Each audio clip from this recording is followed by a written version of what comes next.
बीवी हो तो ऐसी। एक बादशाह अपने महल की छत पर टहल रहा था। टहलते टहलते उसकी नज़र महल के नज़दीक घर की छत पर पड़ी, जिस पर एक बहुत खूबसूरत औरत कपड़े सुखा रही थी। बादशाह ने अपने एक बांदी को बुलाकर पूछा, किसकी बीवी है ये? बंदी ने कहा, बादशाह सलामत, ये आपके गुलाम फिरोज़ की बीवी है। बादशाह नीचे उतरा। बादशाह पर उस औरत के हुस्नो जमाल का सहर छा गया था। उसने फिरोज़ को बुलाया। फिरोज़ हाजिर हुआ तो बादशाह ने उससे कहा, फिरोज़, हमारा एक काम है। हमारा ये खत फलाना मुल्क के बादशाह को दे आओ और इसका जवाब भी उनसे ले आना। फिरोज़ उस खत को लेकर घर वापस आ गया। खत को अपने तकिए के नीचे रख दिया।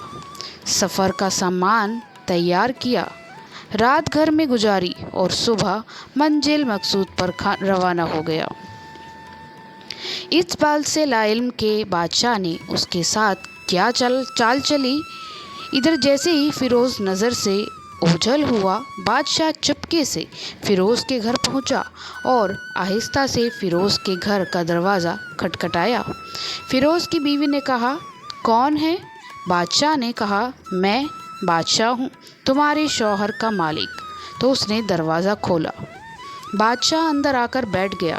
फिरोज़ की बीवी ने हैरान होकर कहा, आज बादशाह सलामत हमारे यहाँ गरीब खाने में? बादशाह ने कहा, मैं यहाँ मेहमान बनकर आया हूँ। फिरोज़ की बीवी ने बादशाह का मतलब समझकर कहा, मैं अल्लाह की पनाह चाहती हूँ आपके इस तरह आने से, जिसमें मुझे कोई खैर नज़र नहीं आ रही। बादशाह ने गुस्से में कहा, लड़की, क्या कह रही हो तुम? शायद तुमने मुझे पहचाना नहीं। मैं बादशाह हूँ, तुम्हारे शौहर का मालिक।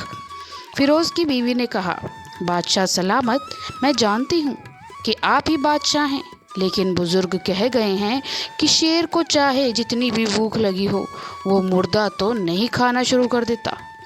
और कहा, बादशाह सलामत, तुम उस कटोरे में पानी पीने आए हो जिसमें तुम्हारे कुत्ते ने पानी पिया है। बादशाह ने उस औरत की बातों से बड़ा शर्मसार हुआ और उसे छोड़कर वापस चला गया, लेकिन अपने चप्पल वहीं भूल गया। ये सब तो बादशाह की तरफ से हुआ। अब फिरोज़ को आधे रास्ते में याद आया कि जो खत बादशाह ने उसे दिया था वो तो घर पर ही छोड़ आया है।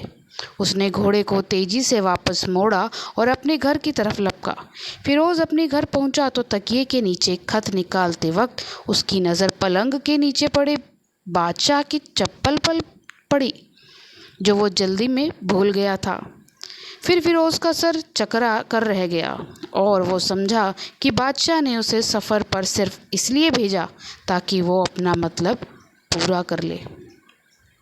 फिरोज़ किसी को कुछ बताए बगैर चुपचाप घर से निकला।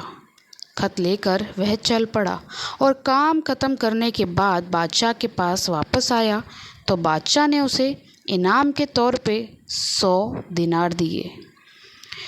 फिरोज़ दिनार लेकर बाज़ार गया और औरत के इस्तेमाल के कीमती कपड़े और कुछ तोहफे भी खरीद लिए।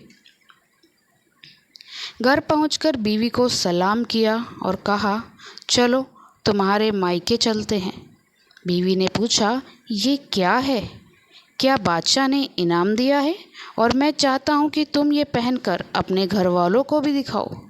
बीवी, जैसे आप चाहें। बीवी तैयार हुई और अपने पिता के घर अपने शौहर के साथ रवाना हुई। दामाद और बेटी और उनके लाए गए तोहफे को देखकर वो लोग बहुत खुश हुए। फिरोज़ बीवी को छोड़कर वापस आ गया। 1 महीना गुजरने के बावजूद ना बीवी के बारे में पूछा और ना उसको वापस बुलाया। फिर कुछ दिन बाद उसके साले उससे मिलने आए और उनसे कहा, आप हमारी बहन से गुस्सा या नाराज़गी की वजह बताएं या फिर हम आपको काजी के सामने पेश करेंगे।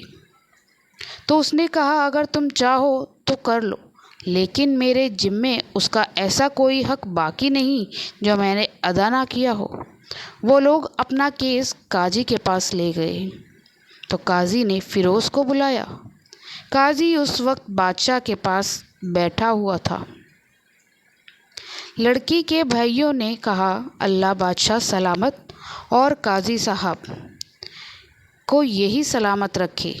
काजी साहब, हमने एक सर जब्ज़ बाग दरखत फलों से भरे हुए और साथ में मीठे पानी का कुआं इस शख्स के हवाले में दिया था। इस शख्स ने हमारा बाग उजाड़ दिया, सारे फल खा लिए, दरखत काट दिए और कुएं को खराब करके बंद कर दिया।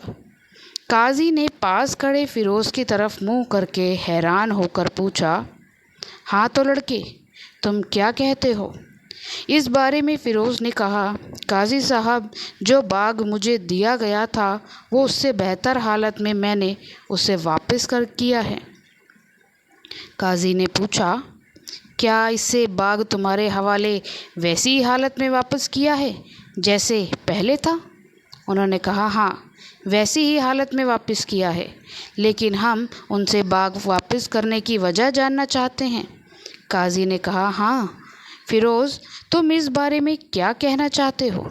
फ़िरोज़ ने कहा, कादरी साहब, मैं बाग की नुक्स या नफ़रत के कारण नहीं छोड़ा, बल्कि इसलिए छोड़ा कि जब मैं एक दिन बाग में गया तो उसमें मैंने शेर के पंजों के निशान देखे, तो मुझे डर हुआ कि शेर मुझे खा जाएगा। इसलिए शेर के डर की वजह से मैंने बाग में जाना छोड़ दिया। बादशाह, जो पड़ा हुआ सब कुछ सुन रहा था, उठकर बैठ गया और कहा, फ़िरोज़, तुम अपने बाग की तरफ अमन से जाओ। अल्लाह की कसम, इसमें कोई शक नहीं कि शेर तुम्हारे बाग आया था, लेकिन वहाँ पर ना तो कोई असर छोड़ सका, ना कोई पत्ता तोड़ सका और ना ही कोई फल खा पाया। वह वहाँ पर थोड़ी देर रहा और मायूस होकर वापस लौट आया। और खुदा की कसम, मैंने कभी तुम्हारे जैसे बाग की गिर्द लगी मजबूत दीवारें नहीं देखी। फ़िरोज़ अपने घर लौट आया और अपनी बीवी को भी वापस ले आया मायके से। ना तो काजी को पता लगा और ना किसी और को कि माजरा क्या है। क्या खूब बेहतर है अपने राज को छुपाना कि लोगों को पता ना चले, अपने घर के भेद किसी पर जाहिर ना होने दें। दोस्तों, आपको हमारी ये मज़ेदार कहानी बीवी हो तो ऐसी कैसी लगी? आप हमें कमेंट बॉक्स में ज़रूर बताएं। यदि आपके पास भी ऐसी कोई प्यारी सी कहानी या फिर ऐसी कोई कहानी जिससे कुछ शिक्षा मिले, तो आप हमारे साथ उसको ज़रूर शेयर करें। दोस्तों, यदि आपको हमारी ये वीडियो अच्छी लगे तो आप हमारी इस वीडियो को लाइक शेयर ज़रूर करें। हमारे चैनल को भी सब्सक्राइब करें। यदि आप हमें फेसबुक पर देख रहे हैं तो आप हमारे फेसबुक पेज को लाइक और फॉलो ज़रूर करें। तो दोस्तों, फिर मिलते हैं ऐसी ही ज़बरदस्त कहानी या टिप्स के साथ नई वीडियो में। तब तक के लिए धन्यवाद। आप सभी अपना ख्याल रखना।